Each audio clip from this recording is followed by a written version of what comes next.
lot has happened in the past 48 hours with more attacks coming from the United States against Yemen, more Israeli aggression and expansion inside of the Gaza Strip, and more retaliation, and for the first time a joint coordination since the ceasefire was broken by Israel, with Yemen and Gaza simultaneously targeting Israel, with areas in central Israel, Tel Aviv, Rishon LeZion, Ben Gurion Airport, and Jerusalem being targeted, sirens heard all over, 3 million people having to go into bunkers. We're going to have two parts of this live stream. The first part is going to focus on the military analysis and the developments on the ground. And the second part is going to be focusing on the political outcomes and what Benjamin Netanyahu is achieving from this military development and genocidal development inside of the Gaza Strip.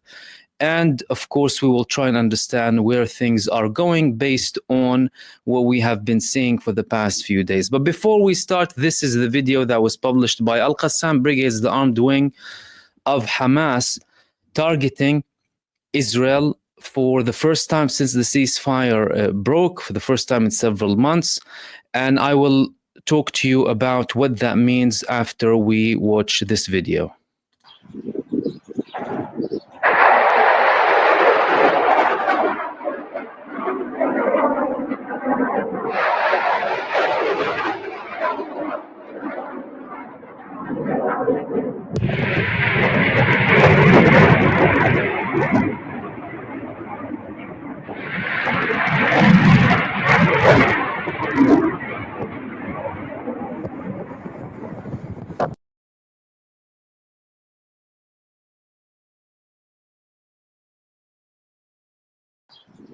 So that was Al-Qassam Brigades targeting Israel from Gaza. They targeted Tel Aviv with 3 missiles called M90. M in reference to Al-Maqadma, who is a senior figure in the Palestinian resistance who was martyred. And 90 is in reference to the range, which is 90 kilometers. Hamas decided, or Al-Qassam Brigades, the armed wing of Hamas, decided to launch 3 missiles. I mean, we saw 2. There were reports of 3. Israel declared that 2 landed and they intercepted 1. Israel might be lying to show that they intercepted something when 2 actually landed in an area called Rishon LeZion, close to Tel Aviv, a very populated area. But what does that mean, and how comes Hamas is launching these missiles? And of course, we will get to Yemen afterwards too.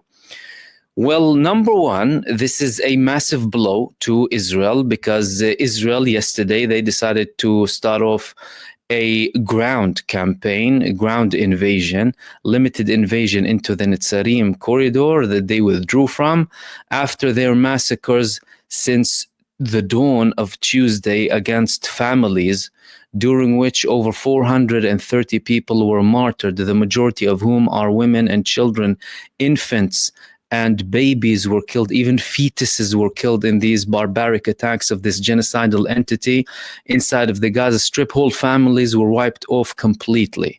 Then they decided to go into a ground invasion into the Netzarim corridor that they previously occupied, and now they decided to go into Beit Lahia. Now, the Hamas decision, the Al-Qassam decision, came after the limited invasion into Beit Lahia. And I'm talking to you about Beit Lahia so that you can understand why Hamas decided to respond with this type of response now.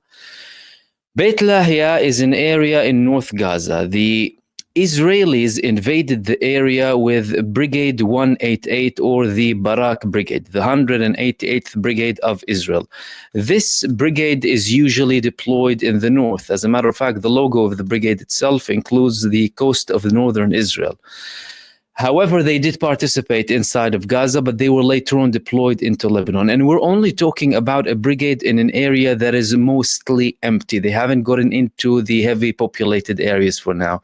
So we're talking about numbers that could be ranging between hundreds to the small number of thousands. With this brigade, Israel does not disclose the numbers of brigades that they have inside of their army. But what we need to understand is, during the peak of the invasion, the ground invasion of the Israeli occupation forces inside of the Gaza Strip, they had three divisions consisting over 75,000 troops. So some reports said over 80,000 troops inside of the Gaza Strip. Why are they sending these soldiers to Beit Lahia, and what are they looking to achieve from these soldiers being sent to Beit Lahia? Well, judging by the numbers of Israeli soldiers that were there before and the intensity of the ground offensive inside of the Gaza Strip alongside Israel's other operations, we understand that so far, by what we're seeing, we're not seeing something significant on the ground, despite there being a ground invasion. So that means Israel so far is not showing that they're very serious in doing anything. There is another argument. Another argument is, well, why would you even consider a ground invasion when you previously already withdrew all of your divisions from the Gaza Strip? This action of Israel does not make any military or strategic sense whatsoever. So imagine a country wants to invade another country. Let's deviate slightly from Gaza and Israel. Any country wants to invade another country, and they invade that country because they have a problem with them.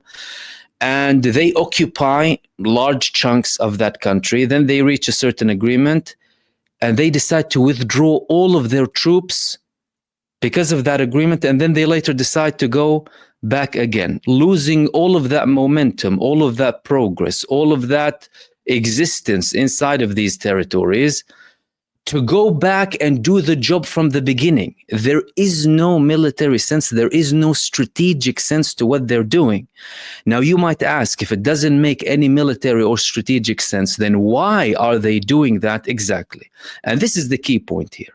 Israel excels in psychological warfare. The leading fronts of the psychological warfare of Israel is their defense minister now, with their army and security forces trying to terrorize the people of Gaza, not only by words but by actions, through these massacres, through this barbarism, through this cult-like satanic behavior that they're doing inside of the Gaza Strip, with the level of horrors that we see on a day-to-day basis. Now they're sending leaflets saying it's done, everyone gave up on you, no one's going to support you, nothing's going to happen. Either you submit or you're all going to die.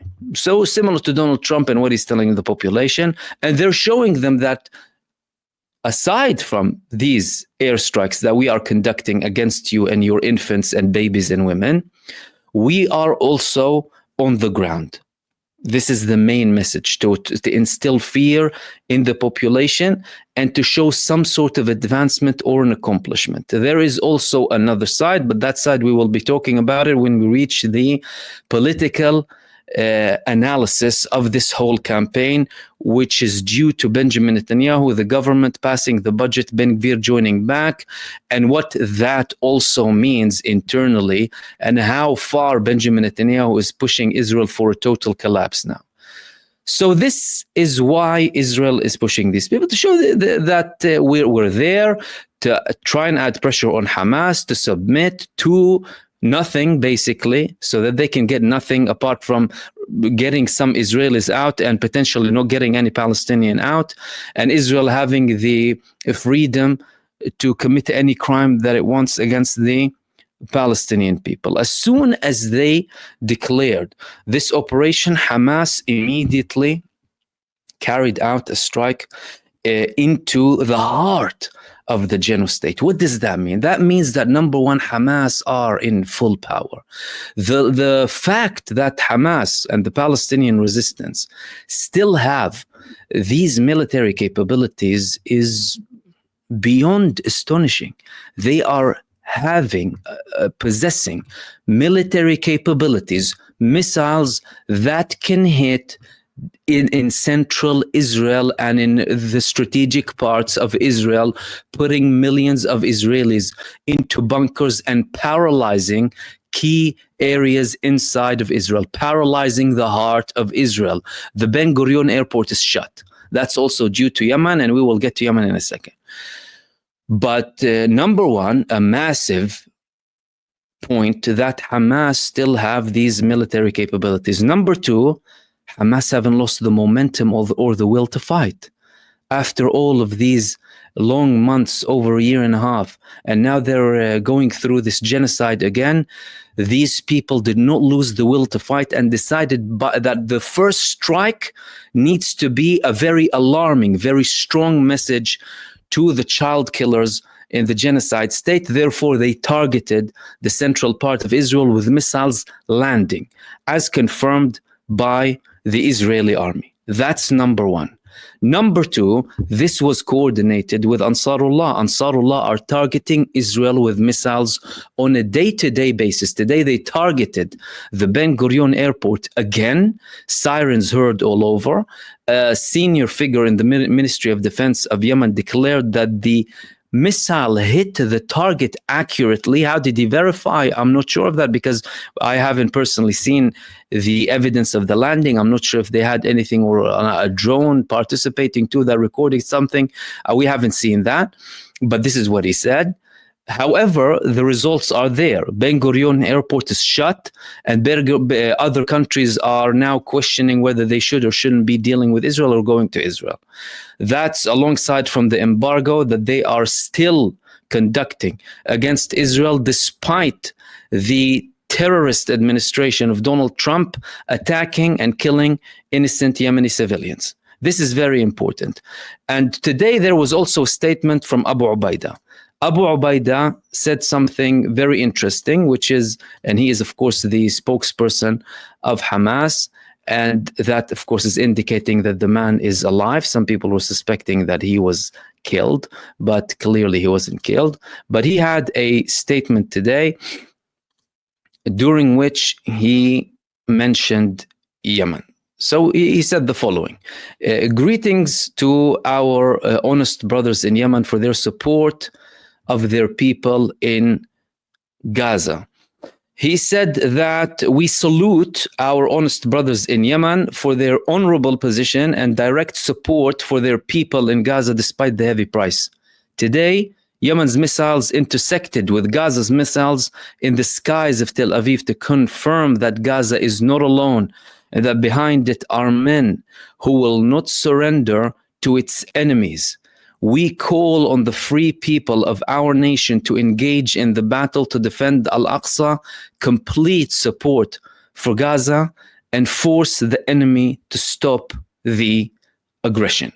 So, for the first time since the beginning of Al-Aqsa flood, we have a front primarily run or solely run by Yemen and Gaza. There were previous points previously where Hamas or the Palestinian resistance, they were targeting Israel with mostly support coming from Yemen. But this time, these are the only fronts that are declared to be open. Lebanese front is not open. Iraq front is not open. What does that mean? That means that, well, number one, the level of the unity of fronts might be different than before, but the fronts are still there.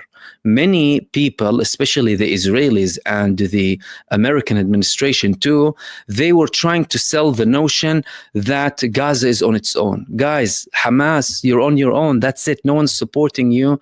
You need to give up. No more Hezbollah, all of the changes in the region. Iran is not going to attack.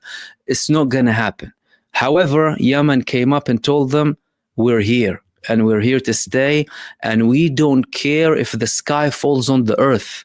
This is the terminology that the Yemeni officials in Ansarullah use. We don't care if the world ends. We're supporting Gaza up until there is a ceasefire and up until the siege is lifted, up until Israel stops the genocide inside of Gaza, and no amount of attacks of the United States administration will help. Now, the American administration, the White House, told Israel today, leave Yemen to us. We are the ones taking care of the Yemeni front. You don't have to bother. But that's also for the US to have certain control with the Yemeni front and not have Israel interfering too. They could be using it for multiple ways. Of course, the United States position is an abhorrent position. against Yemen, but they made this request clearly telling Israel, do not interfere, we're here. And they're escalating the tone with Iran now, blaming Iran for everything that Yemen is doing. There's a lot of warmongering going against Iran. Yesterday and the day before, we spoke about the statements coming from Iran and their talks with the United Nations, telling them that, well, these people are threatening us and the situation could escalate. No progress in the ceasefire. And what are we going to do? Then we are being put in a new position, coming especially from some statements of Hamas saying that now the Arab League and the Islamic Cooperation Organization, they need to take the responsibility to end the genocide. There's something happened now after Donald Trump had these genocidal statements that were harsher than some of the Israeli statements against Gaza. Something happened. What happened exactly? Well, the United States is a mediator. I mean, they pretty much ruined now their role as a mediator. They were being accused before, rightfully so, of being participants and enablers of genocide. Now, however, it's reaching to new levels because there was a prospect of a ceasefire. Both the United States and Israel were continuing with Israel signed this agreement. The United States sponsored it. They said, we will guarantee that it's going to be implemented. All of a sudden, they're doing a 180. The United States administration is proving, like in many cases in previous history, by the way, that they have no honor and respect for any of these treaties and these negotiations and these talks and these signatures. They mean nothing to them. So that would push for the Palestinian side to seek alternatives now.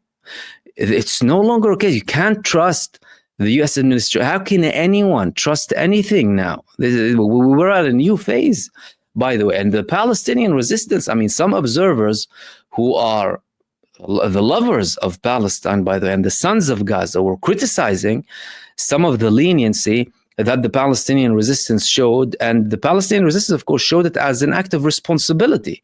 And it was in agreed cooperation with all, coordination with all of the resistance movements inside of the Gaza Strip to try as much as possible to reach some sort of an agreement, have some sort of a leniency. However, this was clearly translated as weakness by the Zionists and their servants inside of the United States administration.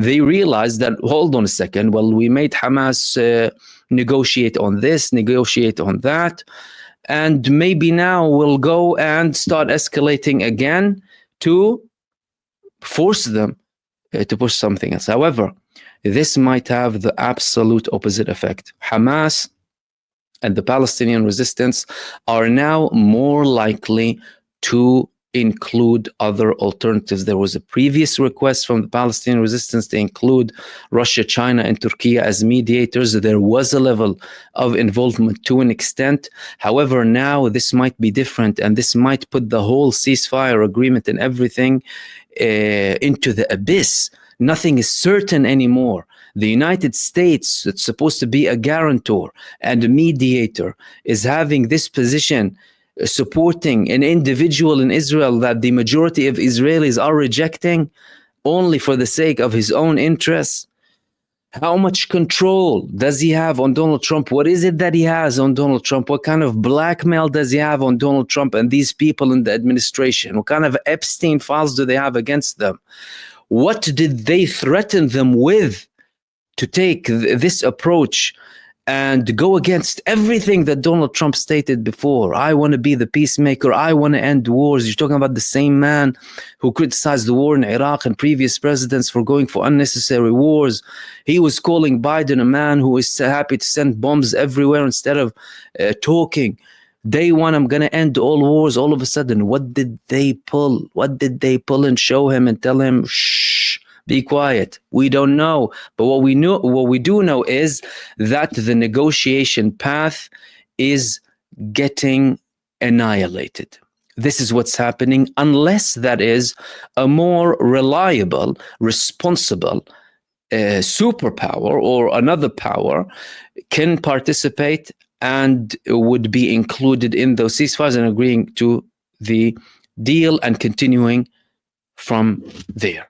What does all of this mean internally, and how is the escalation of Israel inside of the Gaza Strip linked to Benjamin Netanyahu directly? Well, of course, if you've been observing this since the beginning, much of the actions of the state of Israel were pushed due to Netanyahu and his own tight interests.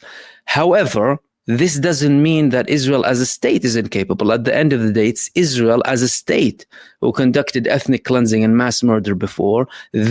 As a state, it's enabling all of this. But having Netanyahu in the front and having the most extreme government in the history of a country that is already extremely extreme and radical and racist and abnormal is very problematic. He was going to a full-scale war, despite people saying that that might not be the correct approach. He broke the initial temporary ceasefire, despite people saying more people can die.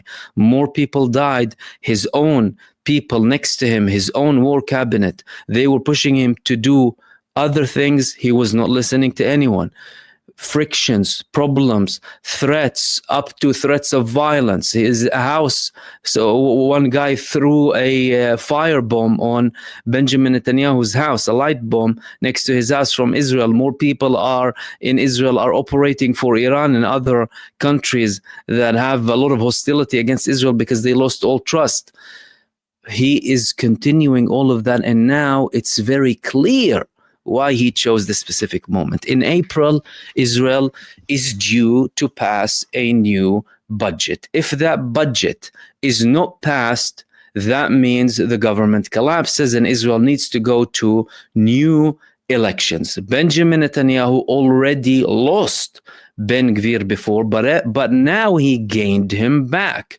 He gained Ben Gvir back because Ben Gvir's price was the blood of infants inside of Gaza. Benjamin Netanyahu told him, here is the blood, Ben Gvir, the blood sacrifice of infants and babies inside of the Gaza. Therefore, you can come back to the government. Here's 1,000 Palestinians for you. Look how many corpses, look how many bodies, look at the tears, look at the misery, look at all of that. Please come back to the government. And of course, Ben Gvir came back to the government. That means that Benjamin Netanyahu now doesn't have a problem in getting the majority to pass the bill, the budget inside of Israel, therefore removing the risk completely of Israel having to go to an early election and Benjamin Netanyahu losing his seat. It also made the Orthodox in his government who were threatening to withdraw if he does not adhere to their demands to withdraw from the government, they lost some of that momentum. But now that he has a majority,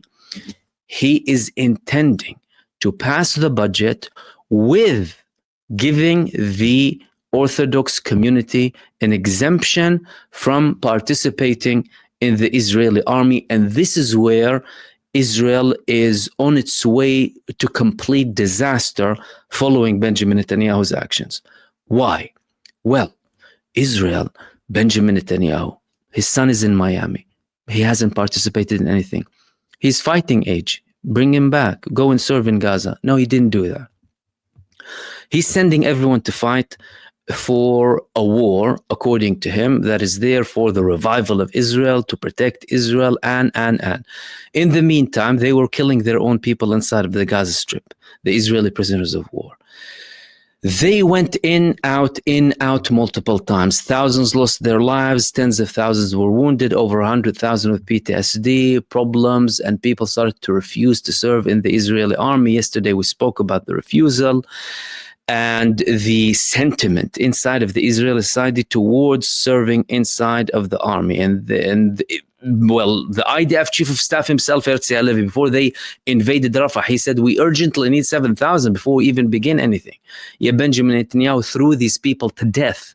And many people criticize him that he's sending people to die for absolutely no reason inside of the Gaza Strip, and he still sent them. Now, he's telling the Israeli public, at a time where over half of the country, over half of the reservists, by the way, if not the vast majority now, of reservists refusing to serve. And we spoke intensively about it yesterday. And some officers started to be sacked because they're refusing orders. People outright saying we're refusing orders. They're going to look at the whole country and say, what on earth?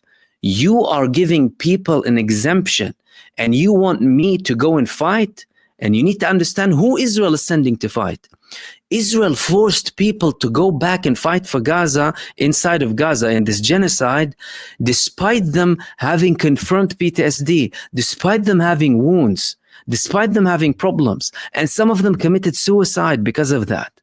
And that tore people apart, that tore families apart. That's why there are so many tensions in the streets and the protests are escalating. And now people are being brutally hit by the police that's becoming more and more political, as a political tool in the hands of Benjamin Netanyahu and his extreme radical government. How can he convince these people that I'm going to give these people an exemption and you go and die for me?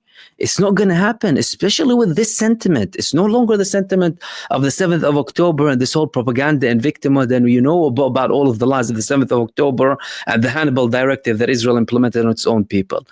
But it's not even that time. Even then you had people criticizing Netanyahu. Even then reservists were complaining and shouting at him on the borders of Gaza. Even then thousands of Israeli soldiers were fleeing from Gaza. They were fleeing from fighting inside of the Gaza Strip. Back on October the 7th, back in October 2023, after what Israel described the biggest attack on it since its inception, a threat to its existence. How can Benjamin Netanyahu now go and convince these people that you need to go and fight, and I'm going to give an exemption to half of the country? This is going to lead to very severe problems inside of Israel. And we started to see the essences of these problems. Number one, the Israeli president. The Israeli president is supposed to be a figure that unites. He has his feuds with Netanyahu. The previous president of Israel, Rivlin, had a problem with Netanyahu too, and he started to criticize him much more after he, of course, finished with his position. Herzog now, he is showing more criticism. He is starting to say that there are certain moves being done that are increasing the division, without directly speaking about Netanyahu, but directly hinting at him. He's attacking Netanyahu's camp, threatening or warning from what they call the deep state within Israel. Netanyahu is leading his cult with a typical cultish behavior. The whole world is against us because we are the enlightened ones, and they want to take us down despite all of our successes. This is the argument. All of them are agents. All of them want to destroy the state of Israel. So the president is now saying this tone is risking the whole country. And many people inside of Israel are talking about total collapse.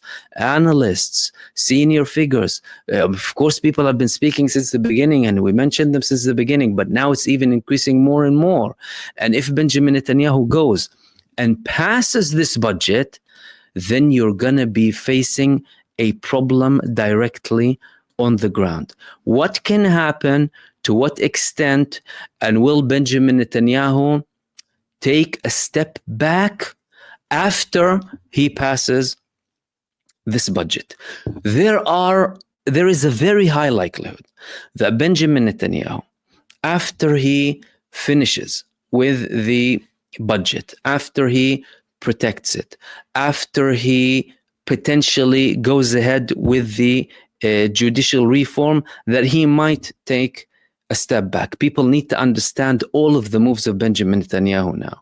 His escalation of this war brought Ben Gvir back, secured his passing of the budget, and he's now in a rush to complete his attempt to the judicial reform for the people appointed by him to appoint the judges. Basically, the political class ruling, dictating the judiciary in Israel.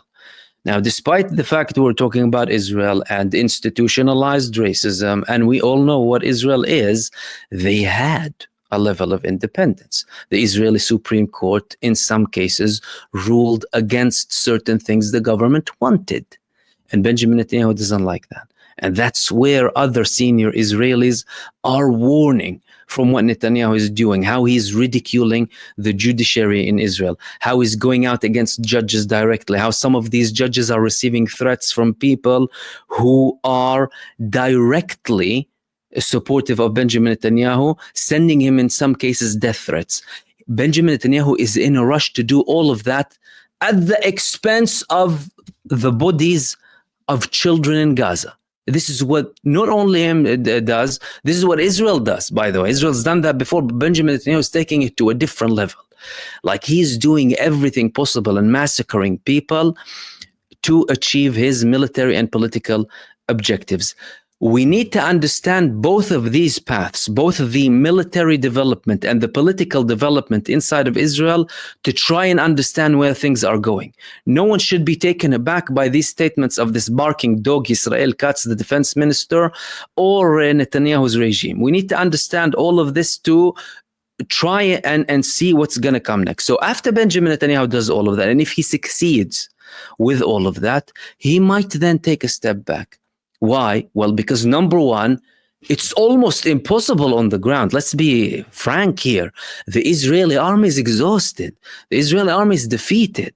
The Israeli army is refusing to serve, the majority of them. They hardly have anyone. Well, and when you talk about the people who they can potentially bring, no trained, no nothing. As a matter of fact, the most specialist of the top figures in the Israeli army who were sent to Gaza, none of them were trained on the type of combat that they faced in Gaza. Even if they were trained in urban combat that resembles Gaza as a city, right, or some towns in Gaza, well, they destroyed it. They didn't train people to go and fight within destruction. Tanks, without any support, any backing. People walking from one place to another, being ambushed in their dozens, taken down by the Palestinian resistance. The Palestinian resistance taking one after the other like flies inside of the Gaza Strip. And of course, don't fall for the propaganda too. And that's why we constantly been talking about what the resistance does to them in Gaza. And they again try and cover up all of their failure by massacring the innocent people and having these wide boy statements, acting all arrogant as if they are going to achieve everything they want. It's a done deal. It isn't a done deal. It isn't a done deal. And as a matter of fact, Benjamin Netanyahu is trying to hide a lot from what's happening within. And despite his attempts, he is still failing.